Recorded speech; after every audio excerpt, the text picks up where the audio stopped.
सर्वेभ्यः नमस्काराः। अद्यतनकक्ष्याम् आरभामहे मङ्गलश्लोकेन। सर्वे मया सहैव वदन्तु, सर्वेषाम् अभ्यासः जातः इति मन्ये। अतः इदानीम् अहं न पाठयामि, सर्वे सहैव वदामः। येनाक्षरसमां न्यायम् अधिगम्य महेश्वरात् कृत्स्नं व्याकरणं प्रोक्तं तस्मै पाणिनये नमः। वाक्यकारं वररुचिं भाष्यकारं पतञ्जलिं पाणिनिं सूत्रकारं च प्रणतोऽस्मि मुनित्रयं नमस्कृत्य तदुक्तिः परिभाव्य च वैयाकरणसिद्धान्तकौमुदीयं विरच्यते।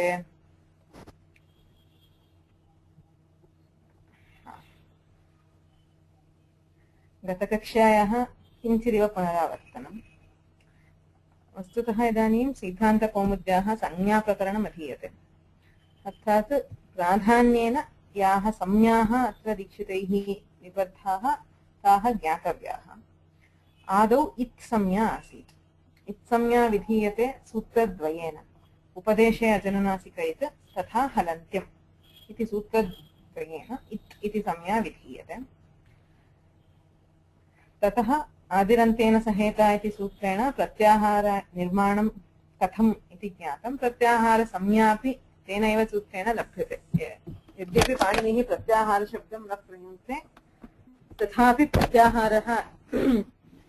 प्रत्याहारसंज्ञाविधायकं तदेव सूत्रम्। ततः ह्रस्व दीर्घ प्लुत संज्ञाः। अचां स्वराणां ह्रस्व दीर्घ प्लुत इति संज्ञाः विहिताः। ऊकालो ह्रस्व दीर्घ प्लुतः इति सूत्रेण। ऊकालः अच ह्रस्व दीर्घ प्लुत इति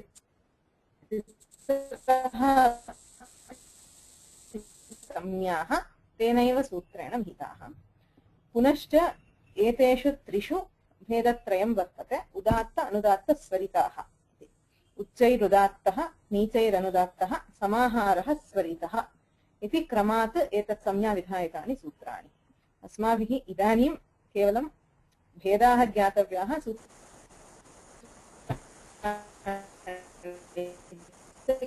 ज्ञातव्यानि।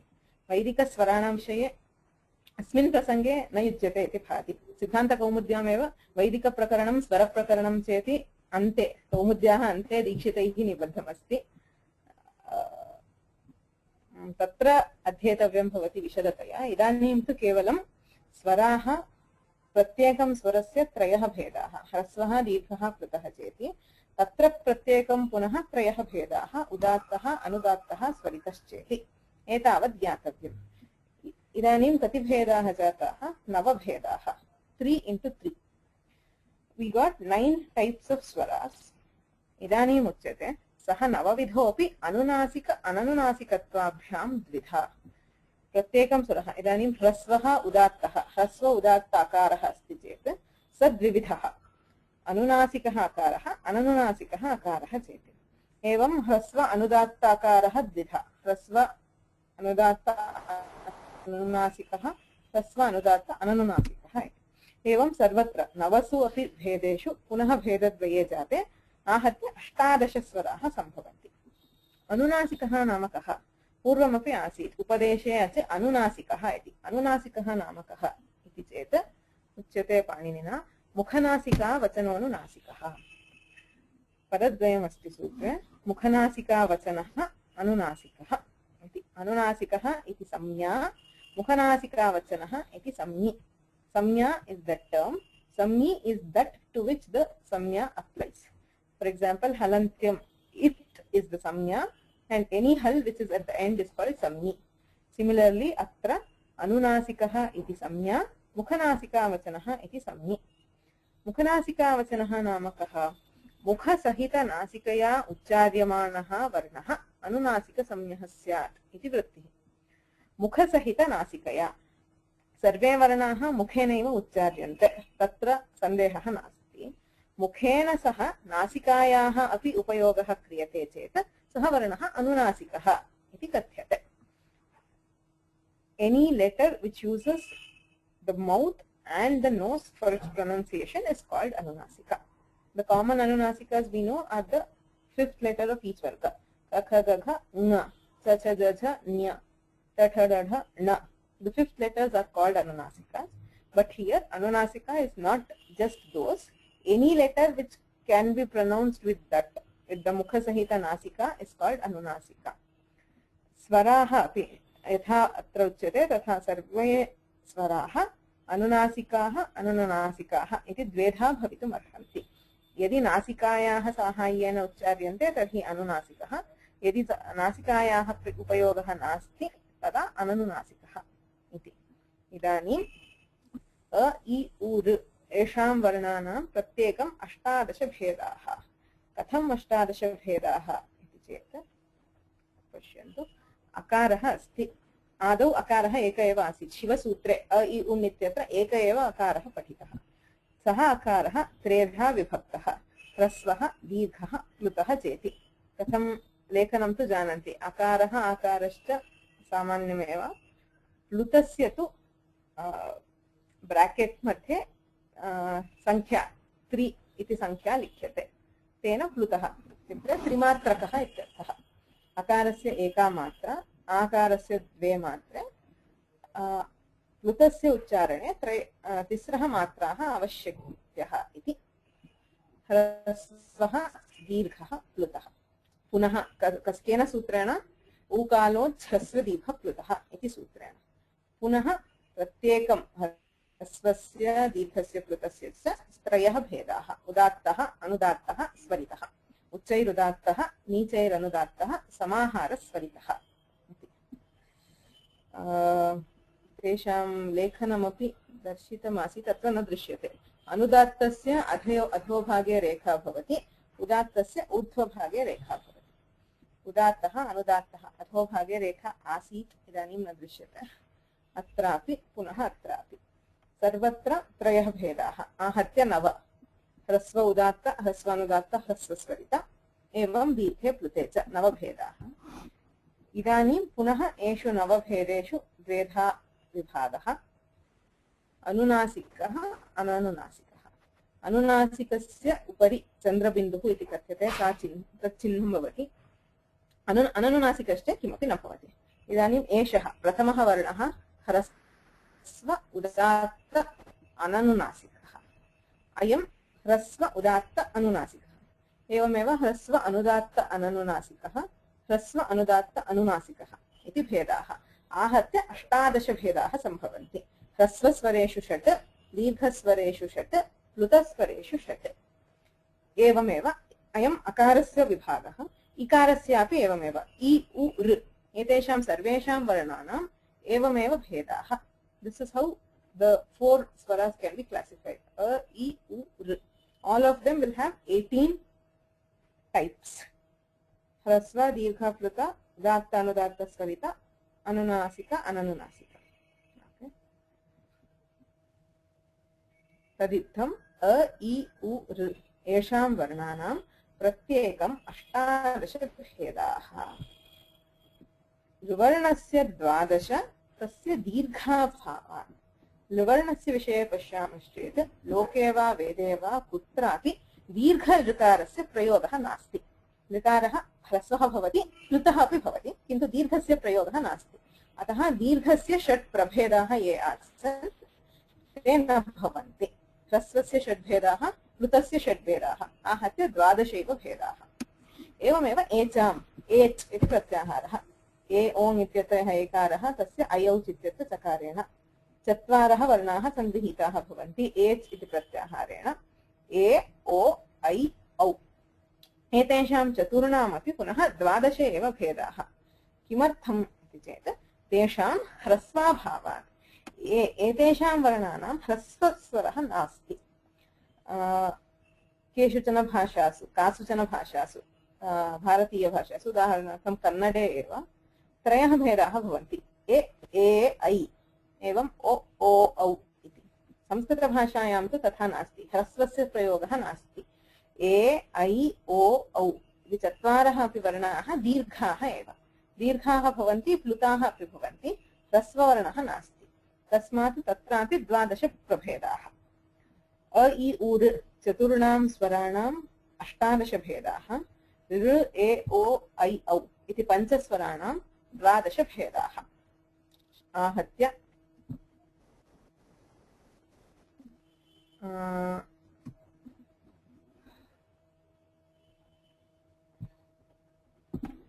आहत्य स्वराणां संख्या भवति 32,100.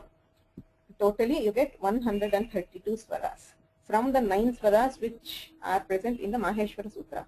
Maheshwara Sutreshu nava eva swaraः पठिताः अ इ उ ऋ ऋ ए ओ ऐ औ इति तेषां प्रभेदैः आहत्य 32,100 स्वराः सम्भवन्ति. These are the categories of swaras.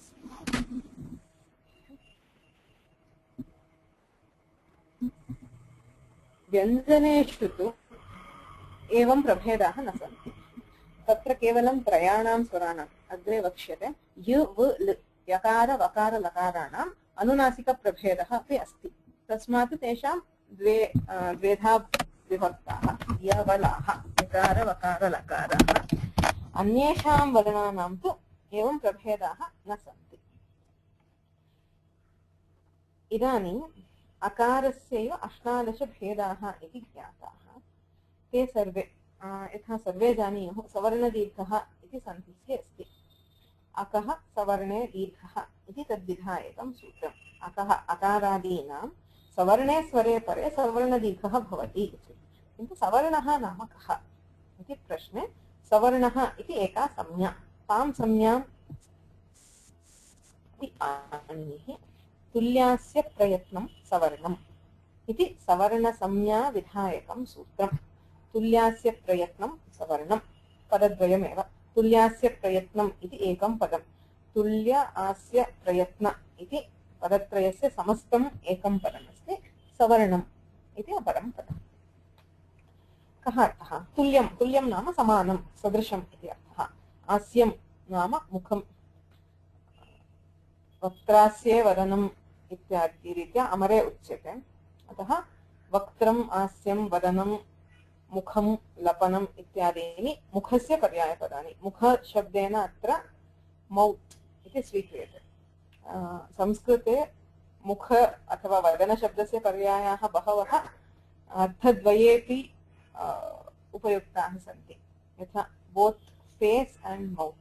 We use many words are interchangeable. As in many words which we use for these are used for both mouth and face in Sanskrit. But here it means the mouth. द्वेधा निष्पत्तिः दर्श्यते. अस्यन्ति वर्णान् अस्यति वर्णान् इति ततः अन्यदेकम् अस्ति. It means one in which you eat. आस्यन्दते अन्नम् इति किमपि अस्ति. There are two derivations for the word asya. Both of them refer to mouth, particularly for the mouth, where the words letters are pronounced, and there is one more derivation which tells where you put the morsel of food. Okay. By both things, asyam means mouth. Asyam prayatnam. Prayatnaha. आस्यम् इति एकमस्ति, प्रयत्नः इति एकमस्ति. एतद्वयं ययोः वर्णयोः समानं भवति तत् सवर्णं. तौ परस्परं सवर्णसंज्ञां प्राप्नुतः. There is one thing called asya and one more called the prayatna.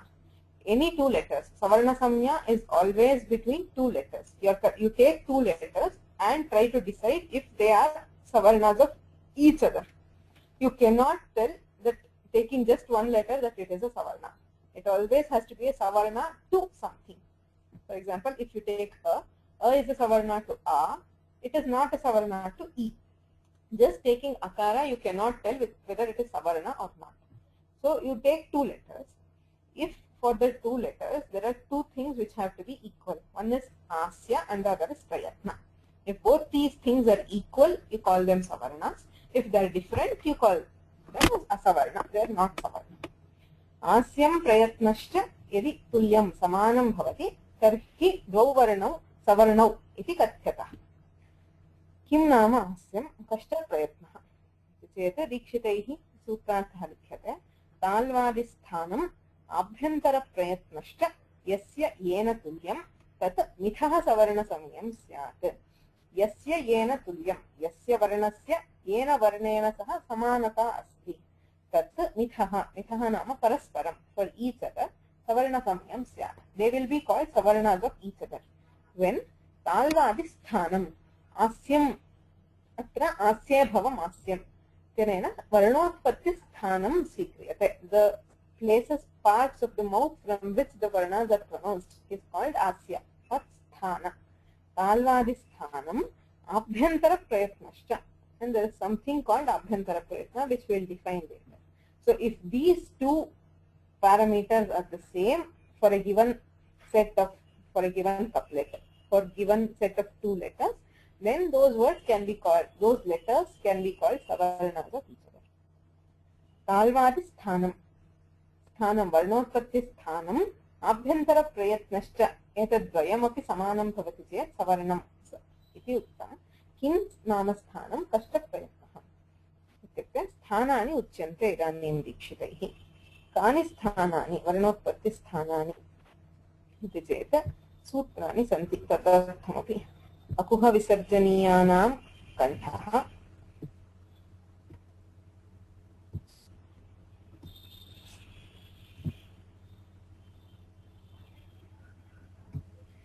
अकुहविसर्जनीयानां कण्ठः इचुयशानां तालु ऋटुरसानां मूर्धा ऋतुलसानां दन्ताः उभोपध्मानीयानाम् ओष्ठौ न्यम्मगणनानां नासिका च एदैतोः कण्ठतालु ओदौतोः कण्ठोष्ठं वकारस्य दन्तोष्ठं जिह्वामूलीयस्य जिह्वामूलं नासिका अनुस्वारस्य इति स्थानानि इत्यस्ति भवतः सर्वेषां समीपे पुस्तकम् अस्ति इति मन्ये नत्वा पठितम् अत्रापि अस्ति किन्तु पुस्तके अस्ति एतानि स्थानसम्बद्धीनि सूत्राणि इत्युक्ते पाणिनिसूत्राणि न सन्ति दीक्षितानां वाक्यानि किन्तु स्पष्टतया अल्पाक्षरैः दीक्षितैः उक्तमस्ति केषां वर्णानाम् उत्पत्तिस्थानानि कानि आद्यं सूत्रमस्ति अकुह विसर्जनीयानां कण्ठः अ कु ह विसर्जनीयानां कण्ठः एतेषां वर्णानां स्थानं कण्ठः the throat is the उत्पत्ति स्थानं for these letters अ नाम अकारः अकारः नाम सर्वे प्रभेदाः अकारस्य 18 अपि प्रभेदाः तेषां सर्वेषां कु कु नाम कवर्गः अस्माकं व्याकरणे यथा उक्तं माहेश्वरसूत्रेषु आनुपूर्वी भिन्ना अस्ति प्रत्याहाराः क्रियन्ते चेत् तेनैव क्रमेण वर्णाः सङ्गृह्यन्ते किन्तु वर्गशः वर्णानां सङ्ग्रहार्थं अयम् उपायः उपयुज्यते पाणिनिना कु उकारः अनुबन्धः क्रियते अत्र कु इत्यत्र उकारः इत्संज्ञकः इत् नाम उपदेशे अजनुनासिक इत् कु इत्यत्र यः उकारः सः अनुनासिकः तस्य उपदेशे अजनुनासिक इत् इत्यनेन इत्संज्ञा अस्ति एवं यत्र इत्संज्ञा अस्ति उदाहरणार्थं कु इति तत्र सर्वेषां वर्गाक्षराणां सङ्ग्रहः भवति कथम् इत्यपि तत्र ज्ञायते अर्थात् कु इत्युक्ते क ख ग घ ङ पञ्च अक्षराणि एवं चु इत्युक्ते च छ ज झ ञ पञ्च वर्णाः पञ्च हलः एवं कु चु टु तु पु इति पञ्च सन्ति यैः पञ्चानामपि वर्गाणां सङ्ग्रहः भवति अतः अत्र अ कु इत्युक्ते क ख ग घ ङ ह हकारः विसर्जनीयः विसर्गः एतेषां वर्णानां कण्ठः उत्पत्तिस्थानम् इचु यशानां तालु इ इकारः इकारः 18 भेदाः चु नाम चवर्गः च छ ज झ ञ य श यकार शकार एतेषां वर्णानां तालु स्थानं तालु is the palate soft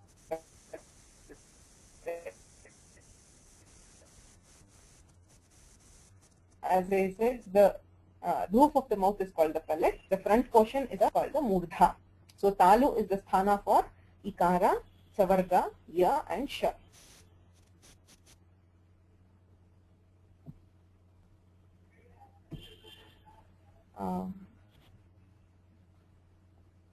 Lakshmi Srinivas ji has a doubt. I'll just unmute him. Hari ओम। हरि ओम। श्रीनिवास, लक्ष्मी श्रीनिवास महोदय। No, sorry, the hand was raised by mistake. I'm sorry. Okay. इचुयशानां तालु, एतेषां वर्णानां तालुस्थानं। ऋटुरषाणां मूर्धा।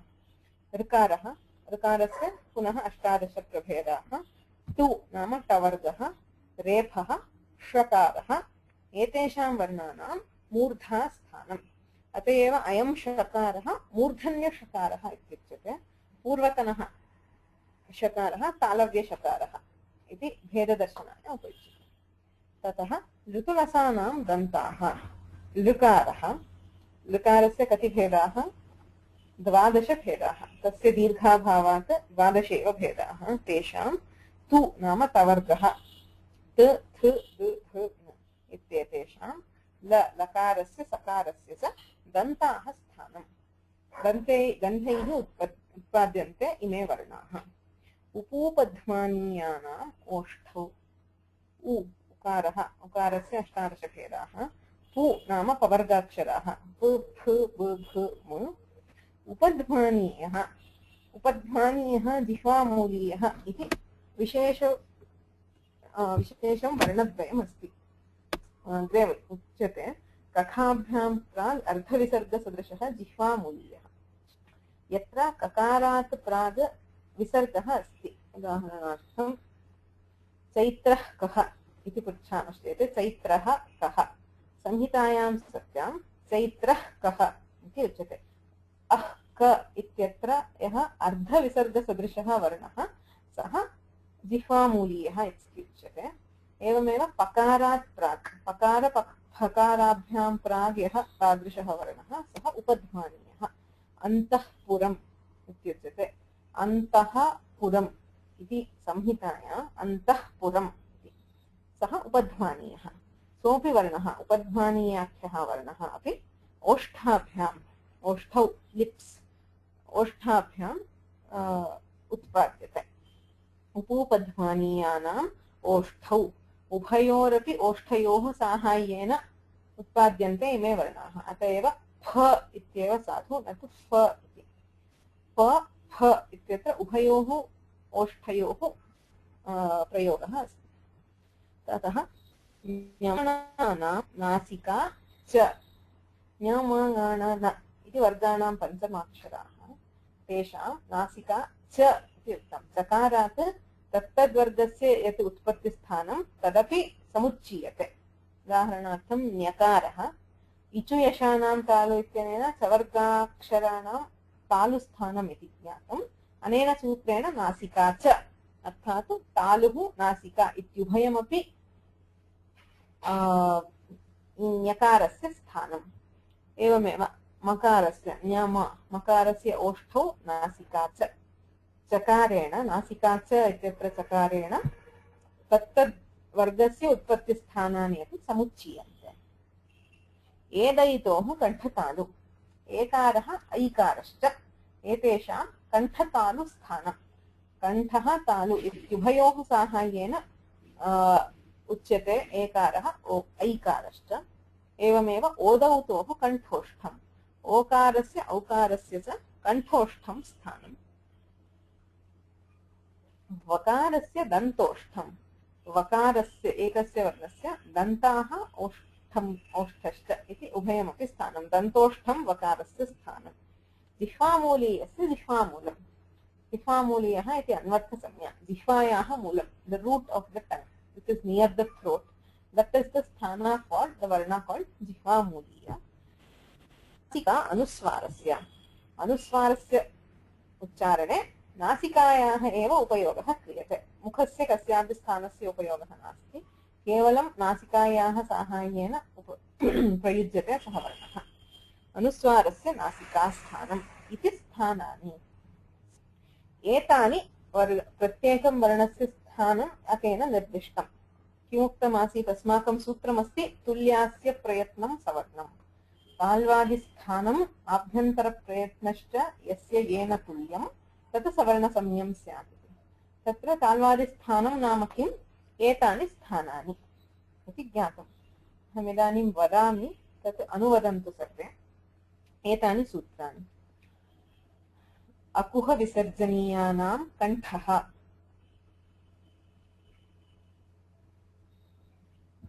इचु यशानां तालु, ऋटुरषाणां मूर्धा, ऋतुलसानां दन्ताः, उपूपध्मानीयानाम् ओष्ठौ, ञमगणनानां नासिका च,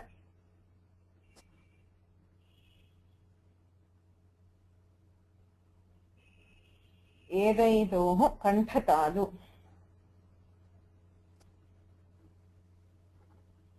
ओदौतोः कण्ठोष्ठम्, वकारस्य दन्तोष्ठम्, जिह्वामूलीयस्य जिह्वामूलम्,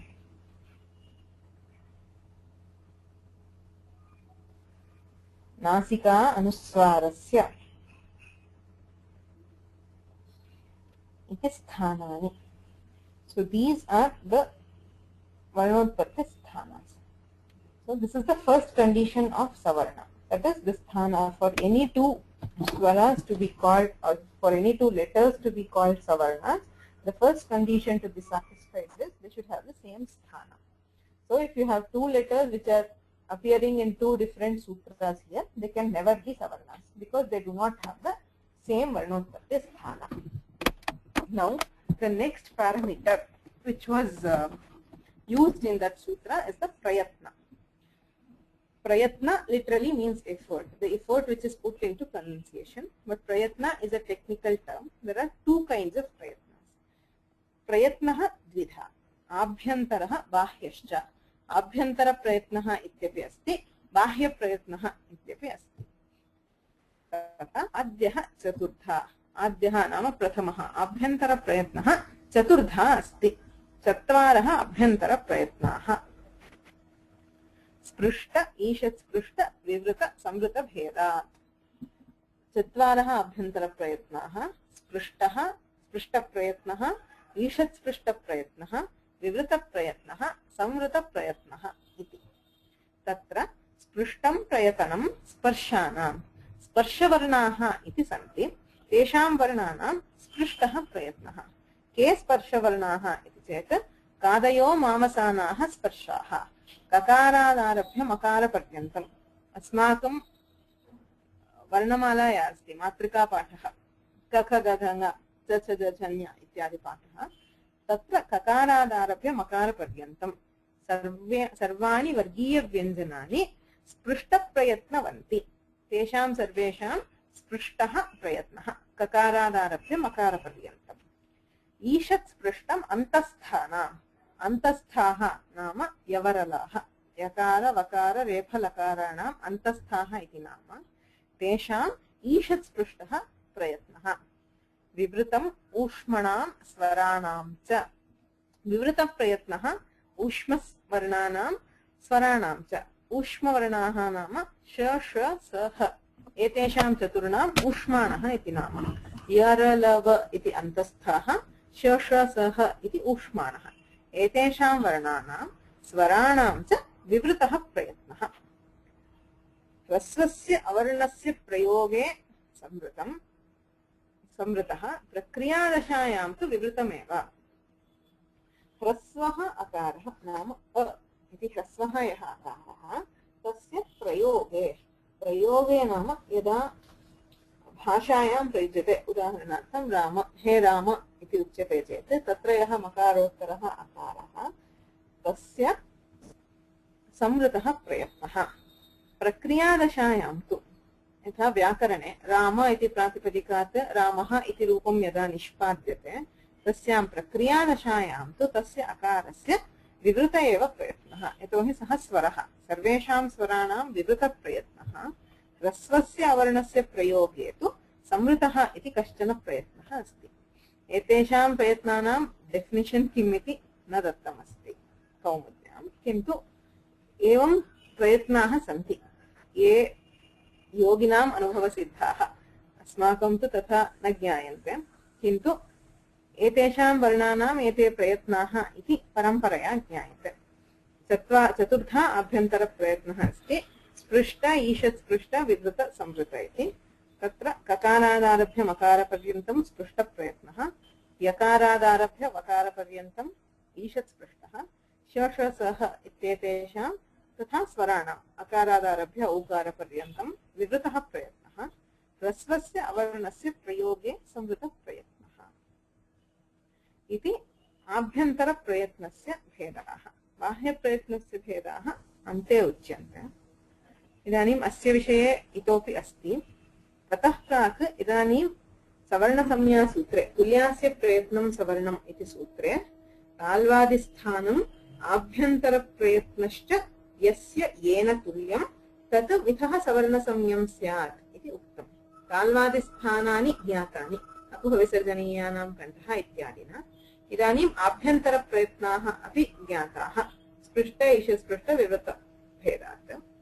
इदानीं यः कोऽपि वर्णः अथवा वर्णद्वयं स्वीक्रियते चेत् सावर्ण्यम् अस्ति वा नास्ति इति परीक्षा कर्तुं शक्यते। उदाहरणार्थं ह्रस्वाकारः दीर्घ अकारः नाम अ इति वर्णः, आ इति वर्णः, अनयोः सावर्ण्यम् अस्ति वा न वा इति परीक्षा करणीया। कथं क्रियते? आदौ स्थानम्, अकारस्य किं स्थानम्, आकारस्य किं स्थानम्। अकारस्य कण्ठः स्थानम्, अकुहविसर्जनीयानां कण्ठः, आकारस्यापि तदेव स्थानं। मया उक्तम् 18 अपि प्रभेदानां तदेव, अकारस्यापि आकारस्यापि कण्ठः स्थानं। प्रयत्नः कः? विवृतम् ऊष्मणां स्वराणां च, स्वराणां सर्वेषां स्वराणां विवृतः प्रयत्नः। तस्मात् स्थानमपि समानं कण्ठः, प्रयत्नः अपि समानः विवृतप्रयत्नः। तस्मात् अकारस्य आकारः सवर्णः, आकारस्य अकारः सवर्णः। 18 भेदेषु अपि एवं परीक्ष्यते चेत् सर्वेषामपि समानं स्थानं समानः प्रयत्नः। तस्मात् अकारस्य 18 अपि प्रभेदाः परस्परं सवर्णाः इति कथ्यन्ते। All 18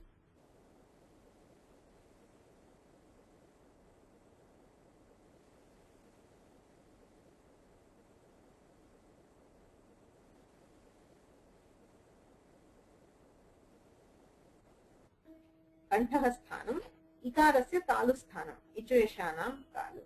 स्थाने भेदः अस्ति, तस्मात् अकारस्य इकारस्य च परस्परं सावर्ण्यं नास्ति।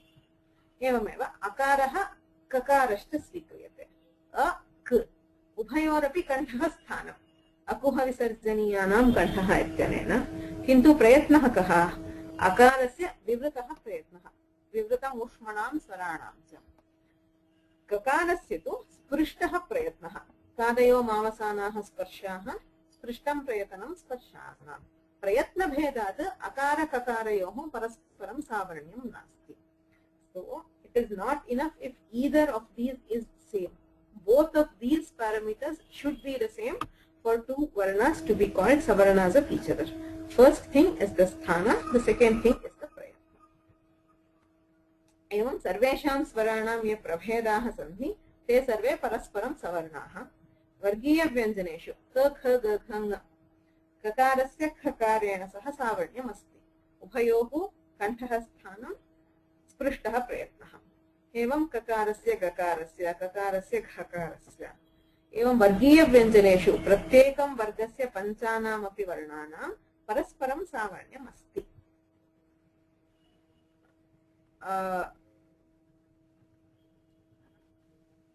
योः रल इत्येतेषां तु परस्परं सावर्ण्यं नास्ति, स्थानभेदात् प्रयत्नभेदात् इति। तुल्यास्य प्रयत्नं सवर्णम् इत्यनेन एतेषां सर्वेषां वर्णानां परस्परं सवर्णसंज्ञा विहिता। एतावत् ज्ञातं चेत् अग्रे किञ्चित् विषयः अस्ति। कोऽपि प्रश्नः अस्ति वा?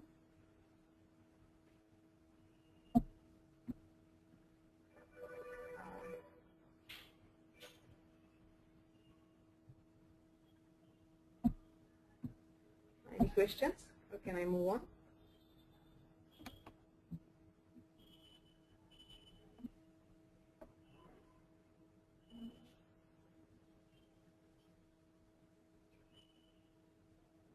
No raised hands, Samya.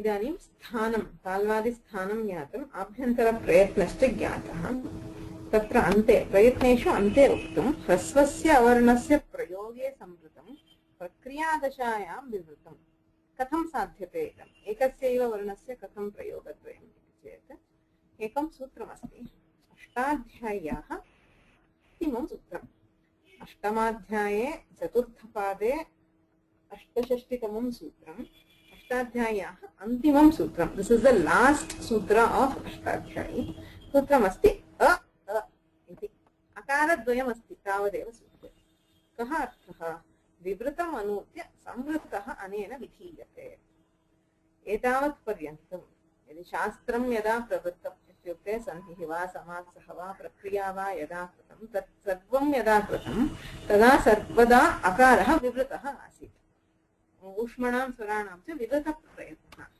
अन्ते अष्टाध्याय्याः अन्ते किं करोति पाणिनिः विवृतम् अनूद्य संवृतं विदधाति इत्युक्ते यः यत्र यत्र विवृतः अकारः अस्ति तत्र सर्वत्र तस्य संवृतत्वम् इति पाणिनिना उक्तं विवृतम् अनूद्य संवृतः अनेन विधीयते at the very end in the last sutra of Ashtadhyayi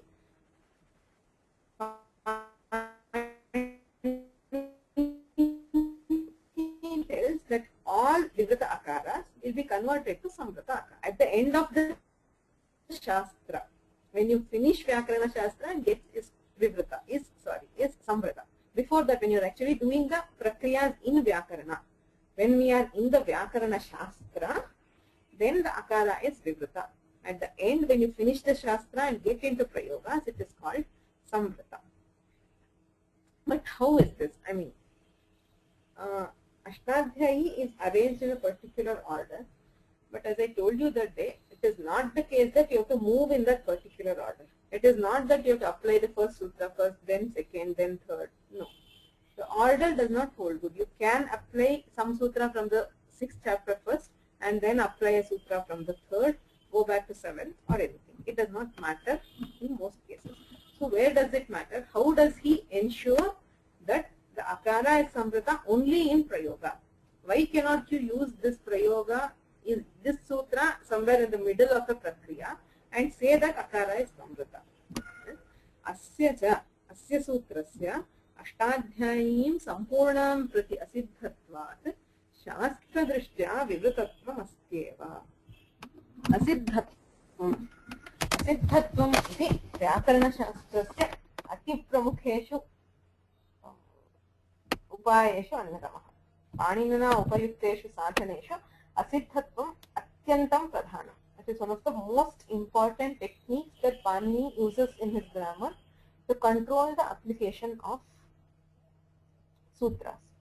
So now let's see what is asiddhatva and then come back to the statement. Asiddhatva is given by a sutra is called Purvatra Siddham.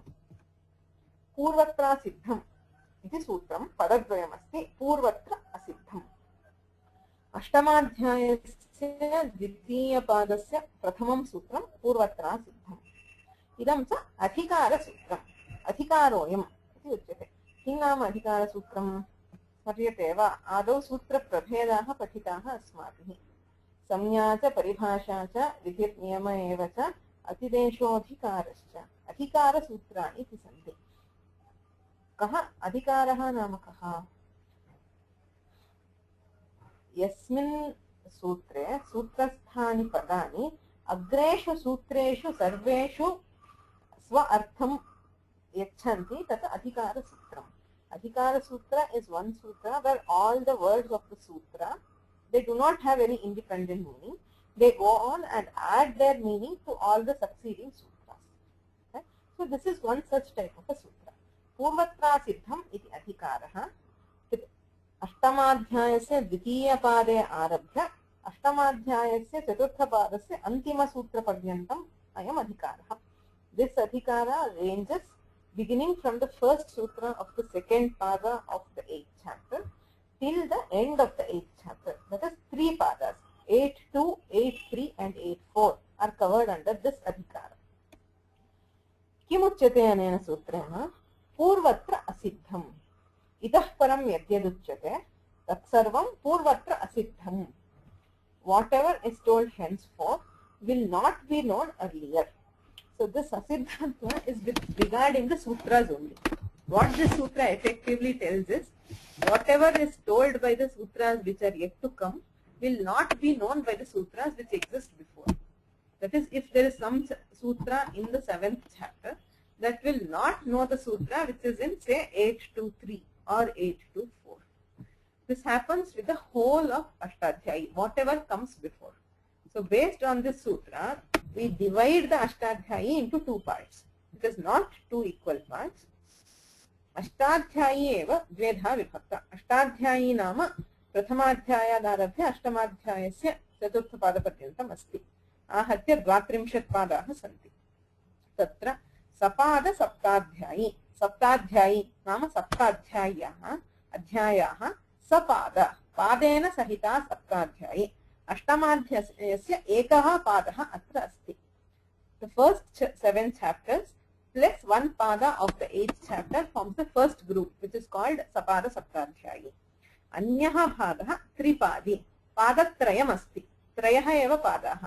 के ते 8.2, 8.3, 8.4. अष्टमाध्यायस्य द्वितीय तृतीय चतुर्थपादाः. एतेषाम् आहत्य त्रिपादी इति नाम. सपादसप्ताध्यायी त्रिपादी इति भागद्वयम् अष्टाध्याय्याः. किमुच्यते पूर्वत्रासिद्धम् इत्यनेन? तेन सपादसप्ताध्यायीं प्रति त्रिपादी असिद्धा. सपादसप्ताध्यायी दृष्ट्या त्रिपादी नास्ति. The सपादसप्ताध्यायी, the portion, the first portion, which is the 7 plus 1, 7 chapters plus 1 pada, thinks that the sutras in Tripadi do not exist. Okay. In the Sapada Saptadhyayi, as long as you are within the first 7 chapters and 1 pada, all sutras know all other sutras. Each sutra knows what sutra will apply and what is the karya being done by that sutra. But their range stops at 8.174. They think, this whole portion thinks that there are only 8 adhyayas. The 8th adhyaya has only 1 pada with 74 sutras. They think that is the end of Ashtadhyayi. Ahead there are 3 padas which are invisible to the sutras of Sapada Saptadhyayi. Sapada Saptadhyayi drishtya Tripadhyaha sutrani na vidyante.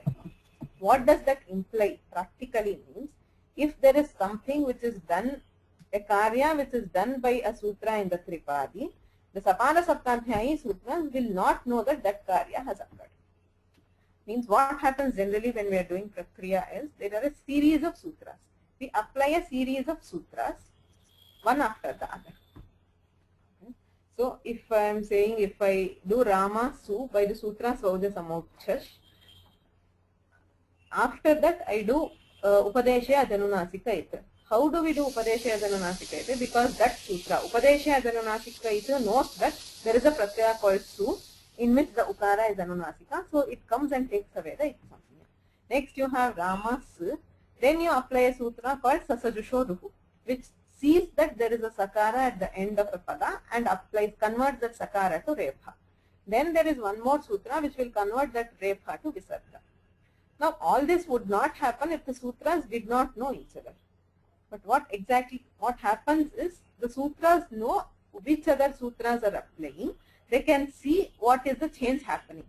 Once a change happens, if there is a sutra A and there is a sutra B.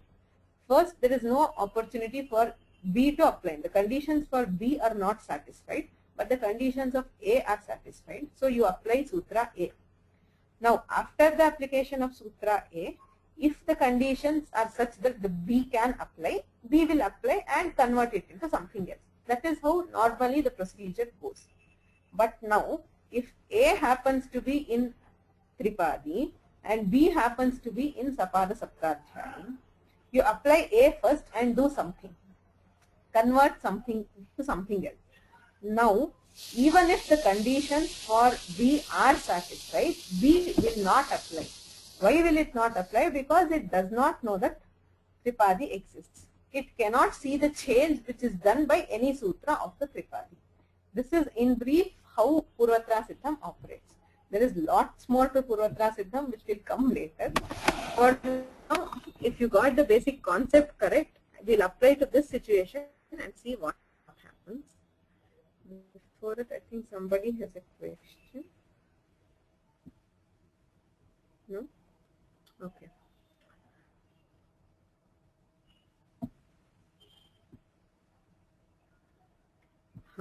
इदानीं पूर्वत्रा सिद्धमित्यनेन किम् उच्यते? सपादसप्ताध्यायीं प्रति त्रिपादी असिद्धा. सपादसप्ताध्यायीस्थानि सूत्राणि त्रिपादीस्थानि सूत्राणि न जानन्ति इति एकः भागः. That is one part. Purvatra Siddham bifurcates Ashtadhyayi into two and tells that whatever comes further will not be known by the previous sutras. That is one part. But then Purvatra Siddham iti Adhikara Sutram upi bhavati. Adhikara Sutram nama kim? Agre pratyekasmin sutre Purvatra Siddham, Purvatra Asiddham, Purvatra Asiddham iti padam bhavati. In each of the succeeding sutras it will say Purvatra Asiddham. Means what? For each of the succeeding sutras, if you apply Purvatra Siddham, it means that this sutra will not be known by the previous sutras. If you are applying Purvatra Siddham in 822, it will tell you that 822 is not known by sutras, known by Sapara Saptadhyayi. But if you apply in 823, Purvatra Asiddham means this sutra that is beginning from 823 will not be known by Sapada Saptadhyayi and also 822. Anything which comes before that will not know that this sutra exists. Similarly, if you go to say 841, it will be Asiddha for not only Sapada Saptadhyayi but also to two padas of Tripadi. For everything it says Purvatra Asiddham. This way he goes on eliminating each sutra. Each sutra in the Tripadi thinks that itself is the last sutra of the Ashtadhyayi. So any sutra, say 823, will not apply after 8215. Okay. If you are applying sutras in the Tripadi, you have to apply them in the proper succession. You cannot apply a later sutra and then do a former sutra, because the former sutras will not know the latter sutra. This is one of the amazing techniques used by Panini. To be very frank, it's just genius. Then he controls each sutra. If you remove one sutra from its place and put it somewhere else, the structure of Ashtadhyayi will collapse because somewhere the prakriya will go wrong. It's taken so much thinking to regulate it so tightly that it's like the numbers matter so much here. The numbers do matter in Sapada Saptadhyayi for a different reason, but for the Tripadi it is very, very, very important. Unless you know the proper numbering of the sutras, you cannot get the proper result by applying the sutras of Tripadi.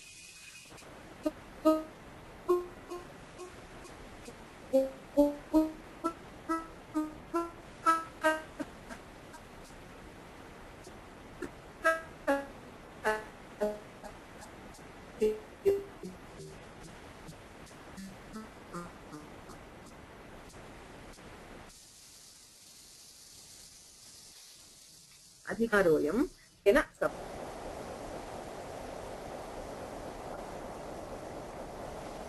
Adi Siddha Parashastra.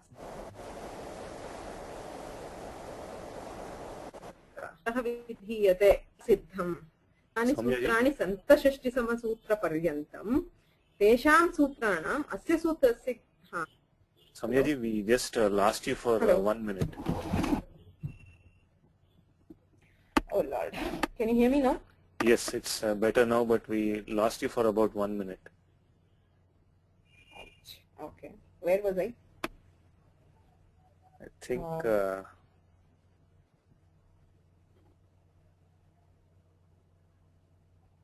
okay. I was explaining Purvatra Siddham. you finished the part where later sutras cannot, or previous sutras cannot see the later ones. Yeah. So, Purvatra Siddham ityanena karyadvayam sadhyate. एकं तु सपादसप्ताध्यायीं प्रति त्रिपादी असिद्धा। सपादसप्ताध्याय्यां यानि सूत्राणि सन्ति तानि त्रिपादीस्थानि सर्वाणि सूत्राणि न जानन्ति। त्रिपाद्यामपि पूर्वं प्रति परं शास्त्रम् असिद्धं स्यात्। पूर्वसूत्रं परसूत्रं न जानाति। The one sutra will not know that the next sutras exist. If we apply this situation to what is telling? विवृतम् अनुद्य संवृतः अनेन विधीयते इति उच्यते। विवृत सर्वेषां विवृताकाराणां स्थाने संवृतः अकारः विधीयते। इदं च पूर्वत्र असिद्धम्। नाम अष्टामाध्यायस्य चतुर्थपादस्य सप्तषष्टितमसूत्रपर्यन्तम् इदं सूत्रं न ज्ञायते। न ज्ञायते चेत् शास्त्रदृष्ट्या सर्वेषां सूत्राणां दृष्ट्या अकारः विवृतः। यदा तु सर्वेषां सूत्राणां प्रयोगः कृतः ततः परम् अन्ते इदं सूत्रम् उच्यते। तेन प्रक्रियायाः समाप्त्यनन्तरं विवृताकारस्य स्थाने संवृताकारः विधीयते। तस्मात् शास्त्रदृष्ट्या प्रक्रियासमये अकारः विवृतः, प्रक्रियानन्तरं प्रयोगसमये तु संवृतः। कथं ज्ञातं? पूर्वत्र असिद्धम् इत्युक्तत्वात् अष्टाध्यायीं सम्पूर्णां प्रति असिद्धत्वात्। The whole of Ashtadhyayi does not know that exists. It is the last sutra. So as far as the other sutras are concerned, does not exist. There is no samvrata akara. All sutras treat akara as vivrata.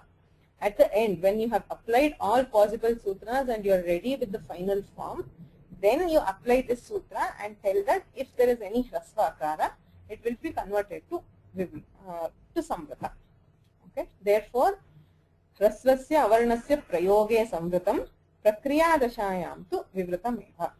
Etatcha sutrakarena jnapitam. Sutrakarah eva vadati. Katham vadati? Ante ashtadhyayaah ante vivritam samvritah anena vidhiyate. Asya cha ashtadhyayim sampurnam prati asiddhatvat shastradrishtya vivritatvam astyeva. तथा च सूत्रं पूर्वत्रा सिद्धम् अधिकारोऽयं तेन सपादसप्ताध्यायीं प्रति त्रिपादी असिद्धा त्रिपाद्यामपि पूर्वं प्रति परं शास्त्रम् असिद्धं स्यात्। पूर्वत्रा सिद्धम् we'll meet पूर्वत्रा सिद्धं lots of times in Prakriya. For now it's enough if you got the basic concept of asiddhatva and how is asiddha to the whole of Ashtadhyayi. Now, any questions? Can you hear me now? Hope you heard me. Yes, it's much better now. Okay. There's a raised hand, I think. Lalita.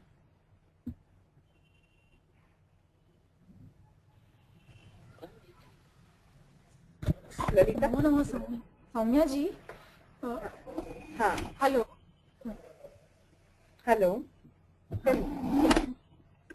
Is there any specific reason why he writes that at the end? Is samvrita outside the Shastra? Yeah, because it is samvrita only when you are using akara in some prayoga. As long as you are doing the prakriya, it is vivrata because it has to be savarna with all other akaras. If the akara happens to be samvrata during prayoga, you won't have savarnya because of prayatna bheda. And then you cannot do a savarna dikha sandhi or anything. So only at the end he changes the prayatna. Okay, thank you so much. Any other questions?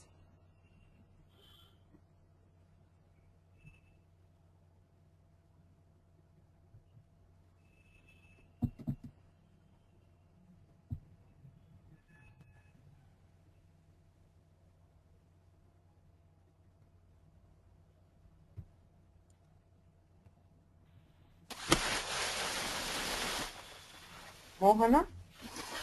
Can you tell me what does this mean? Tripadyam api purvam prati param shastram asiddham syat. Purvatra Siddham has two parts. It does two jobs basically.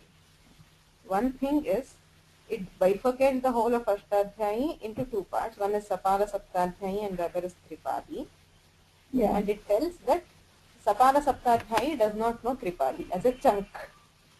there are two chunks. The first chunk, which is Apara Saptadhyayi, does not know that the second chunk exists.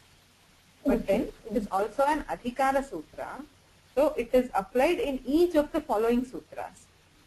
So when it goes to each sutra, it keeps telling that this is not known before. This is not known before. Means for each sutra in the Tripadi, will not know the following sutras. The second sutra will not know the third will not know the fourth will not know the fifth, and so on. That is what it means. Tripadyam api, even in the Tripadi, Purvam prati param shastram asiddham. For the previous sutra, the latter sutra will be asiddha. That is, a previous sutra cannot apply after the application of the latter sutra. That is what it translates. Okay, now I understand. Dhanyavadah. हाँ.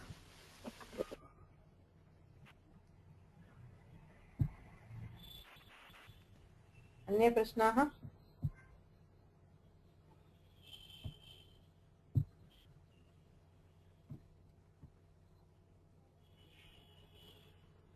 Any other questions? No? No more, Samyaji. So I think we can close for today. Next class will be on Monday. सोमवासरे 8:00 कक्ष्या. मध्ये यदि प्रश्नाः भवेयुः email द्वारा पृच्छन्तु. There were few people who opted for batch 2. I think I'll contact them and see if they want any, if they've heard the recordings and if they have any doubts, then we can have a session. But otherwise, I think I'm fine with this. Is it okay, Ravi, if people want a class for clearing their doubts, we might have another session over the weekend? Sure. Just let me know the timings. Yeah. And we can figure out something. Sure. So, Mangalashlokam pathamah. Yenaksharasamaam nayam अधिगम्य महेश्वरात् कृत्स्नं व्याकरणं प्रोक्तं तस्मै पाणिनये नमः.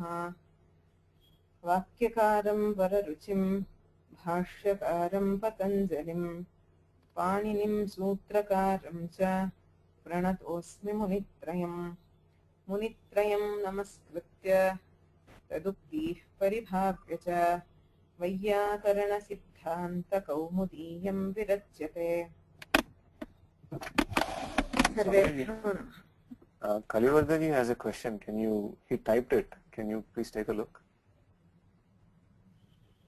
Okay.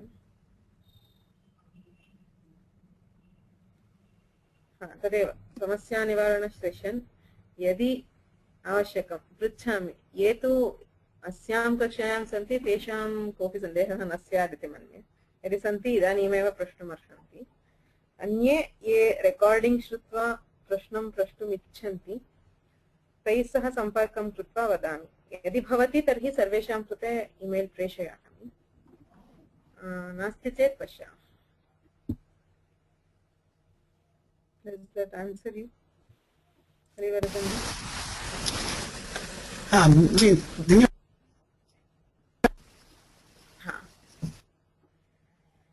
Okay. So I think we can close for today. Okay, Samyaji. I'll stop the recording now.